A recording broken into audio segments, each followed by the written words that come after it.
আমি গুরুদেবের আশীর্বাদে এই শঙ্খপুরের এলাকায় কোনো মানুষ সর্পদংশনে মারা গেলে আমি প্রতিজ্ঞা করেছি গুরুদেবের চরণ স্পর্শ করে আমি প্রত্যেকের উপকার করে যাব, কিন্তু কোনোদিন কাউরের কাছেই আমি মূল্য নেব না। এই হচ্ছে আমার কাজ। তাই বহুদিন হয়ে গেল শঙ্খপুর পরিত্যাগ করে গিয়েছিলাম ওই চম্পলানগরে গিয়ে আমার যে মিত্রবর সদাগর চম্পলানগরের শিরোমণি মহাবিপদে পড়েছে। সেখানে গিয়ে ওই গুরুদেবের আশীর্বাদে মস্তকে নিয়ে গুরুদেবের জনগণামে জানিয়ে আমার মিত্রবরে এক এক করে যে বিপদ ছিল তাহা মুক্ত করে আমি ফিরে আসছি এই শঙ্খপুরের দিকে। বলেছিলাম মিত্রবর, জল জঙ্গল নারী এরা তিনজন মনের বই নেই। কোনদিন জলকে ভেবে বলবেন না জল অল্প আছে, কোনদিন বলবেন না নারী খুব ভালো, তাহার ভিতরেও অন্তরে খারাপ হয়েছে। তাই তাকে উপদেশ দিয়ে ফিরে আসলাম চম্পলানগরের পথে। আমি যাবো ওই শঙ্খপুরের দিকে। জানি না আমার কমলা কেমন হয়েছে। বলি কমলা গো, শুধু তাই নয়, আমার সংসারে দুইটি পুত্র ধরাবো না, তাদেরকেও আমি গুরুদেব গুরু মাতাকে কি করি ভক্তিভাবে প্রণাম জানাতে হয় সুশিক্ষা দিয়েছি। তাই তারা হয়তো শঙ্খপুরে আমার অপেক্ষা করছে। তাই যাই ছুটে ওই শঙ্খপুরের দিকে। ওরে ওঝা ধনন তরি দেশ বিদেশে ঘুরি পরের উপকার এই তো আমার কাজ। ওঝা ধনন তরি দেশ বিদেশে ঘুরি পরের উপকার এই তো আমার কাজ। ওঝা ধনন তরি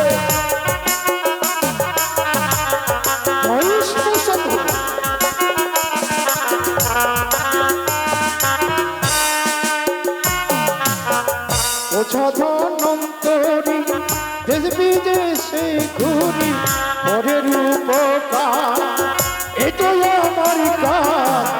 ওঝা ধনন্তরি দেশ বিদেশে ঘুরি পরের উপকার এটাই আমার কাজ। ওঝা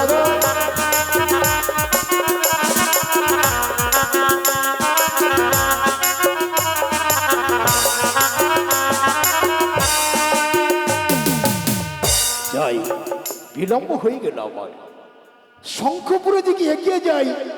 জানি না আমার কমলা কেমন রয়েছে। ঈশ্বরের কাছে প্রার্থনা, ওগো ঠাকুর, ওগো ভগবান, আমার কমলা যেন ভালো থাকে, আমার দুই পুত্র শিষ্য ধনমনা যেন ভালো থাকে। ওদেরকে আমি তাদের জ্ঞান অর্জন করে দিয়ে এই সমাজে মানুষের মতো মানুষ হয়ে বেঁচে থাকে, এই প্রার্থনা করি তোমার কাছে। যাই আমি শঙ্খপুরের দিকে এগিয়ে যাই। জয় শিব শম্ভ, জয় শিব শম্ভ। মা আমি মা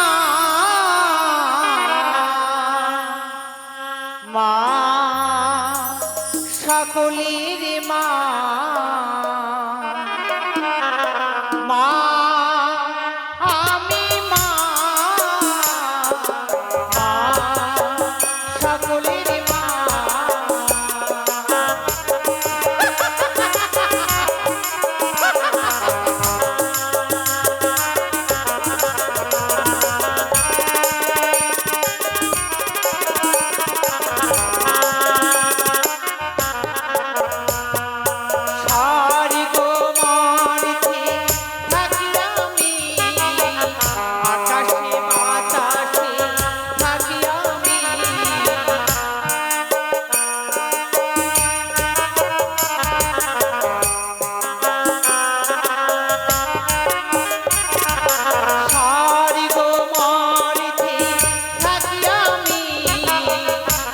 আকাশে বাতাসে থাকি আমি মা, আমি মা,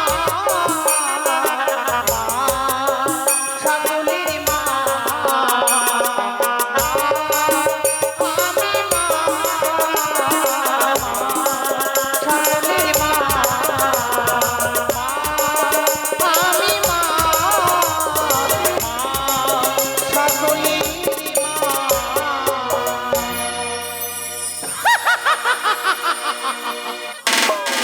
চন্দ্রধর, দেবী মনসাকে করেছে তুমি অপমান, তাই তো আমার পাণ্ডনাথ দ্বারাতে এক এক করে তোমার ছয় ছয়টি সন্তানকে জমালয়ে পাঠিয়ে দিয়েছি।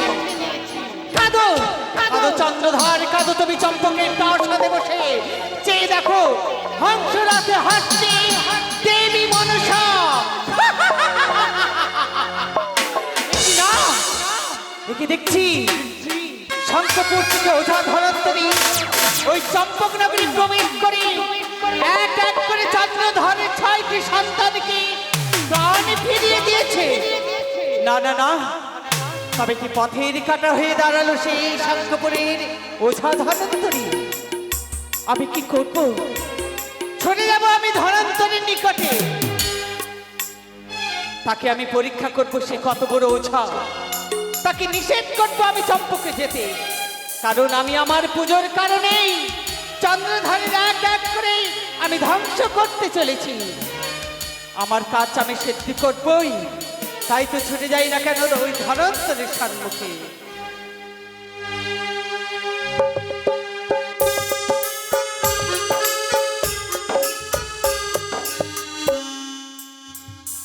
জয় শিব শম্ভ, জয় শিব শম্ভ।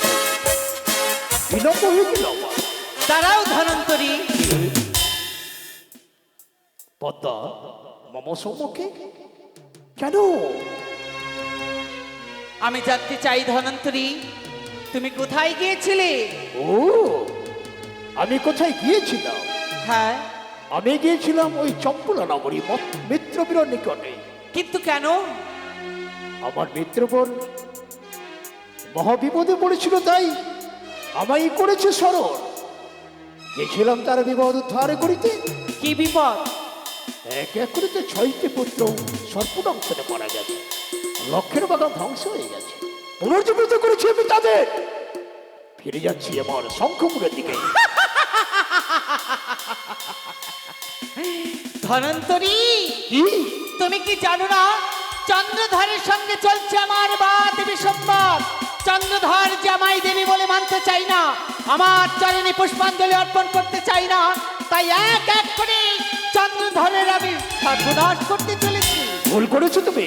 আমার নাক দ্বারাতে আমি দংশন করেছিলাম চাঁদের 6 পুত্রকে। ধনন্তরী, তোমার নাক দ্বারা আমার মিত্রপুরে 6 পুত্র ধ্বংস করেছো। শুধু তাই নয়, তবে কি? চন্দ্রধরের কাছ থেকে মহাজ্ঞান মন্ত্র যে হরণ করে নিয়ে চক্রান্ত করে কোন মানুষের কাছে কিছু নেওয়া কর্তব্য মনে করি না। যারা চক্রান্ত করে নাই তারা সমাজে চক্রান্তকারী। এই ধনন্তরী, এই আমি তোমাকে বলছি, কি? আজকে থেকে ওই চম্পকনগর তুমি যাবে না। কেন? আমার কাজ তুমি আমাকে করতে দাও, তুমি নিজের পথে চলো। তোমার কাজ তুমি করবে, হ্যাঁ। আর আমার মিত্রপর যদি বিপদে পড়ে আমি সেখানে যাব না? না, তুমি কিন্তু যাবে না। আমায় তো যেতেই হবে, সে আমার মিত্রপর। ধনন্তরী, হ্যাঁ, তুমি কি চাও না আমার বিশ্বমাজারে বিশ্ব পুজো হোক? তাই কিন্তু কিন্তু কাউরি অনিষ্ট করে তো পুজো নেওয়া সম্ভব নয় ধরার মাঝে। হ্যাঁ, তাহলে চম্পকনগরে তুমি যাবে? অবশ্যই যাব। এই ধনন্তরী, দেবী মনসার সঙ্গে তুমি করছো বাস, বিস্তার নেই তোমারও। তুমি যে কত বড় ছ, আচ্ছা আমি তোমায় পরীক্ষা করব। দেবী বলে তোমার এতই অহংকার? এই? যে চক্রান্ত করে অন্যের কিছু কেড়ে নাই সেই নাকি দেবী। দেবী নামে একটা কলঙ্ক। তুমি আমাকে যাই বলো ধনন্তরী, আজ পরীক্ষা না করা পর্যন্ত আমি তোমায় কিছুতেই যেতে দেব না।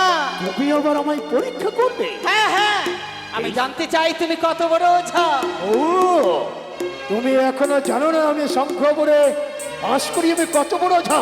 যদি তাই হয়ে থাকে বলো বলো, আমার কি পরীক্ষা করবে আমার? ওই যে দেখো ধনন্তরী এনেছে বনবৃক্ষ, আমার নাক দ্বারাতে দংশন করব। সেই বৃক্ষটাকে যদি পুনর্জীবিত করতে পারো তবে আমি জানবো তুমি ওঝা, নইলে জানবো তুমি ওঝা নামে একটা কলঙ্ক।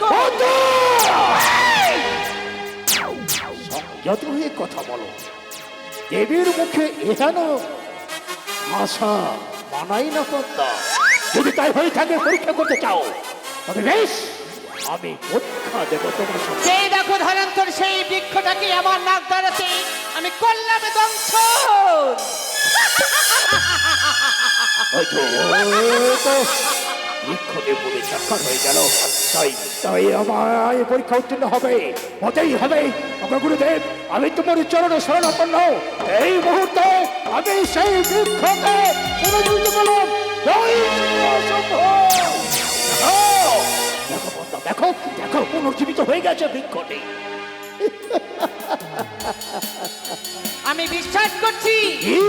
আমি বিশ্বাস করছি ধনন্তরী তুমি সত্যি ওঝা।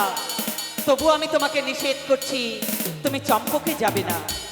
আমি চম্পকে যাব না? হ্যাঁ, আমি যে তুই আমার মিত্রকে কথা দিয়েছি, যখন বিপদে পড়িবে স্মরণ করিবে ওঝা ধনন্তরী রে। এই, তুমি আমায় পরীক্ষা করেছো পদ্মা, সত্যই ধনন্তরী। আমি যে তোমায় পরীক্ষা করতে চাই।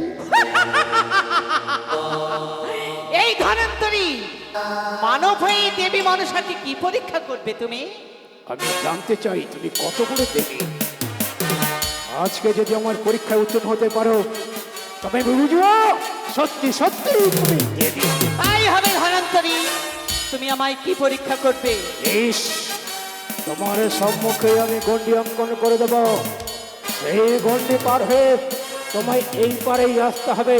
দেখো তোমার সম্মুখে গণ্ডি অঙ্কন করে দিচ্ছি।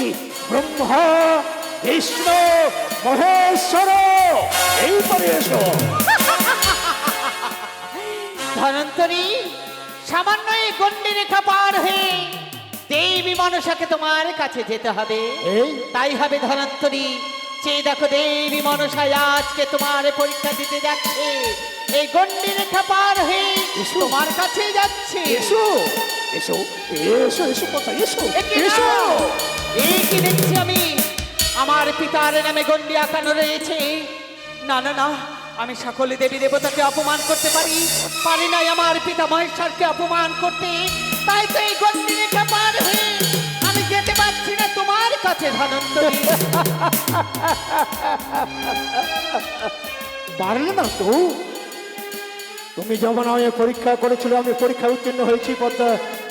আমি তোমায় পরীক্ষা করলাম, তুমি পরীক্ষা উত্তীর্ণ হতে পারলি না। ছি, দেবী নামে একটা কলঙ্ক তোমার। ধনন্তরী, হ্যাঁ, বড্ড বার বেড়েছে তোমার না?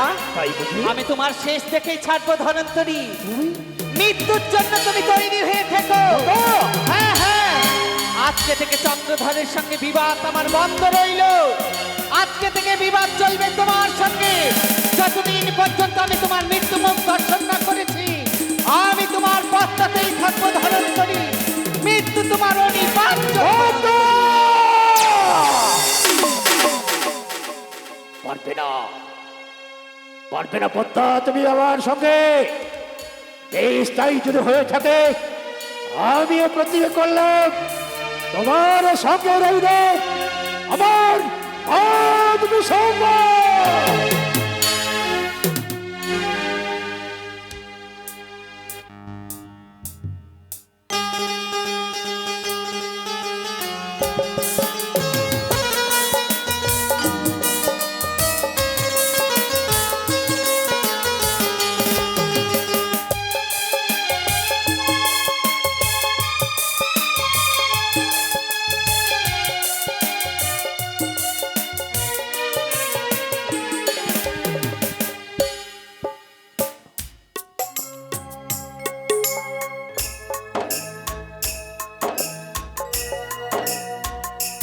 আমি গোয়ালিনীর বেশ ধারণ করেছি।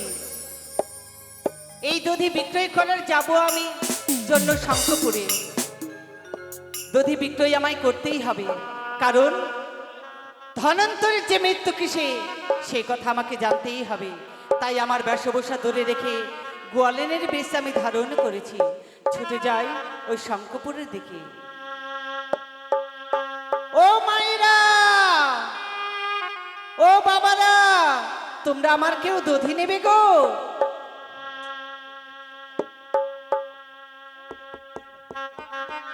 দই খেয়েছেন, ভালোই করেছেন, পয়সা রেখেছেন বাকি। এবার সকল মায়েদের বলছি আর বাবাদের বলছি, হাতে হাতে টাকাগুলো বের করে রাখেন, আমি কিন্তু সকলের কাছে গিয়ে টাকা নেব। ও তোমরা দধি নেবে গো? আরে নগরবাসীগণ, আমার দধি খেলে পরে ভুলে যাবে মন। তোমরা দধি নেবে গো নগরবাসীগণ, আমার দধি খেলে পরে ভুলে যাবে মন।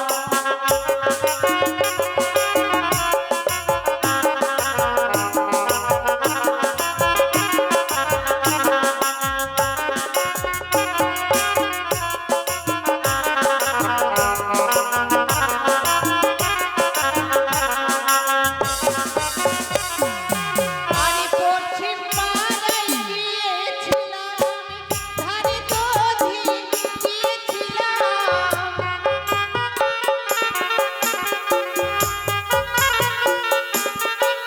আমি পশ্চিম পাড়ায় গিয়েছিলাম, ধারে দধি দিয়েছিলাম।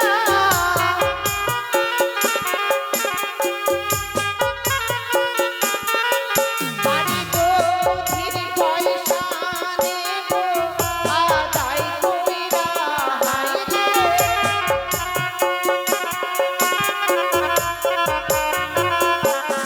বাড়ি দধির পয়সা নেব আদায় কইরা, তোমরা দধি নেবে গো নগরবাসীগণ, আমার দধি খেলে পরে ভুলে যাবে মন।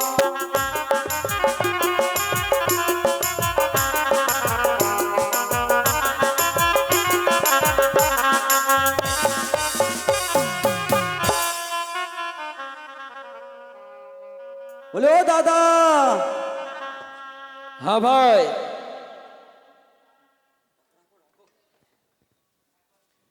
ভাই কোথায় রে ভাই? দাদা।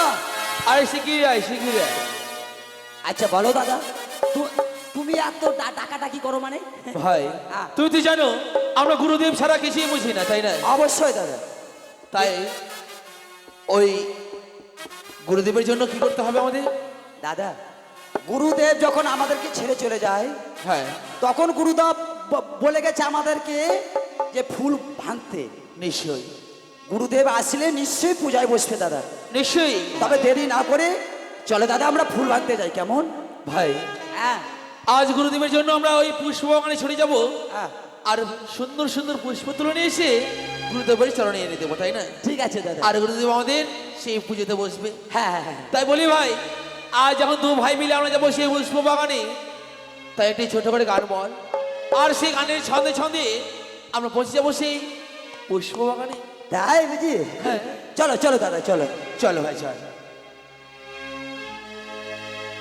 তবে আমরা ভিতরে যাবো, হ্যাঁ, বড় বড় ফুলগুলো ভাঙবো। ভালো ভালো ফুল। আরে ধনা মনা দু ভাই আমরা যাব ফুল ভাঙিতে। তাই নাকি ভাই? ধনা মহনা দুই ভাই মিলে আমরা যাব ফুল ভাঙিতে। হ্যাঁ, হ্যাঁ, দাদা।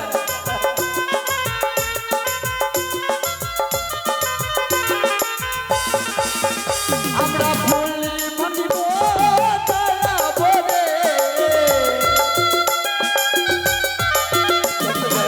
ফুল ভাঙিব তারা বলে।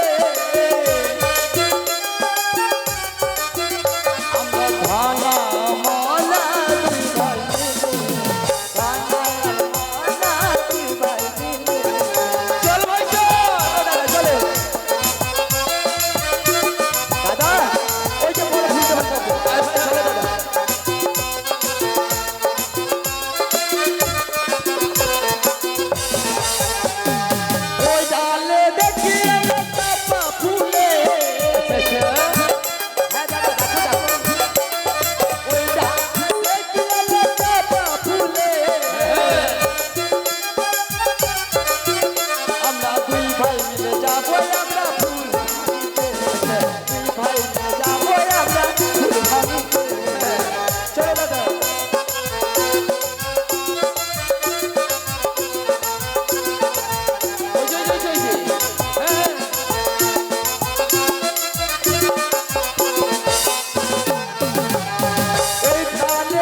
কথা বলবো?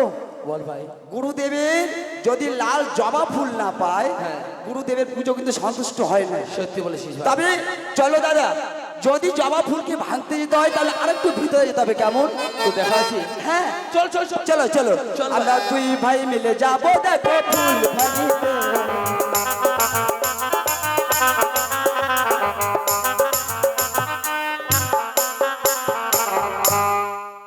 দাদা বল ভাই। বলি চলো দাদা, হ্যাঁ দেখো ভাই। দেখো দেখো এই যে জবা ফুল দেখা যায়। হ্যাঁ হ্যাঁ হ্যাঁ, চল ভাই চল। এসো এসো দাদা এসো। ভাই হ্যাঁ জবা ফুল যেন তুই কোথায় বললি যেন? এখানে তো দেখেছিলাম, কিন্তু গাছটা হারিয়ে গেল নাকি? গাছ হারিয়ে গেল। বলা যায় না কোন রাস্তা দিয়ে কোন রাস্তা। ভালো করে খুঁজে দেখ, ভালো করে খুঁজে দেখ। হ্যাঁ চল চল চল চল। ও মানে ব্যাপার হচ্ছে, বুঝতে পারলি না দাদা? কেন ভাই? ধনা মনা কে ছিল বলো তো? কে ছিল?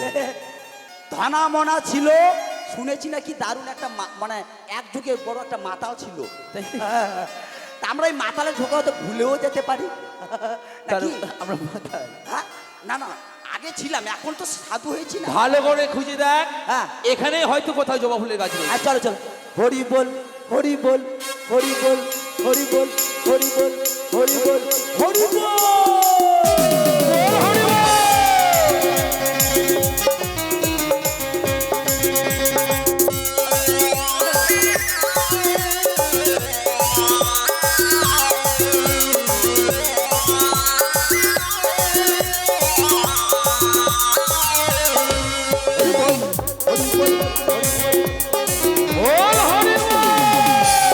মদ ছাড়া আর মদ গাঁজা ছেড়ে আমরা সাধু হইয়াছি।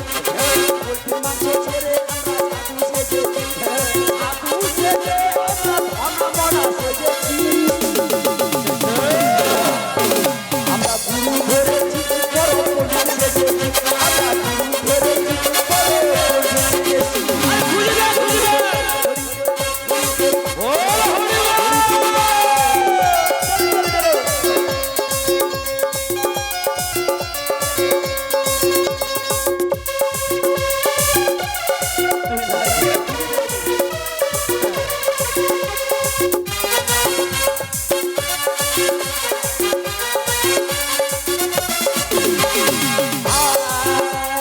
মদ গাঁজা ছেড়ে আমি শশা ছেড়েছি। সুন্দর বউ ছেড়ে আমি ধামে এসেছি। গয়া কাশি ছেড়ে আমি বাবার পিছনে লেগে। কেন বুঝলি না? কি বললি যেন? বাবার পিছনে ধরে, বাবা মানে গুরুদেব, হ্যাঁ। এই বাবার গুরুদেবের চক্রান্তে পড়ে মদ গাঁজা সব কিছু ছেড়ে একটা সুন্দর লাল টুকটুক বউ ছেড়ে বাবার পিছনে পড়ে। কি বলছিস এটা? বুঝলি? তার মানে গুরুদেবের পিছনে আমরা পড়ে আছি। গুরুদেবের পিছনে? হ্যাঁ, সেটাই বলছি। হরি বল হরি বল হরি বল। মদ গাঁজা ছেড়ে বড় সাধু হইয়াছি। তাও বউ ছেড়ে আমি সঙ্গ ধরেছি। সাধুর বাবার নামে পিছনে পেরেছি। বড় সাধু হইয়াছি, বড় মন্ত্র মেনেছি, বড় সাধু হইয়াছি,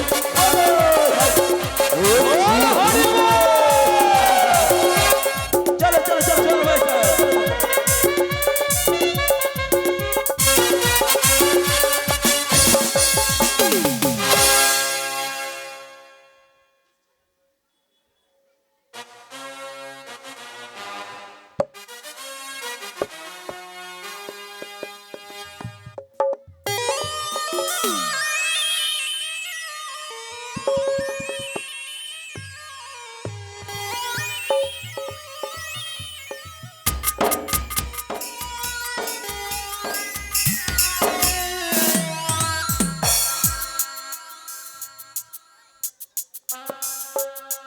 দেখতে দেখতে অনেকটা দিন গত হয়ে গেল,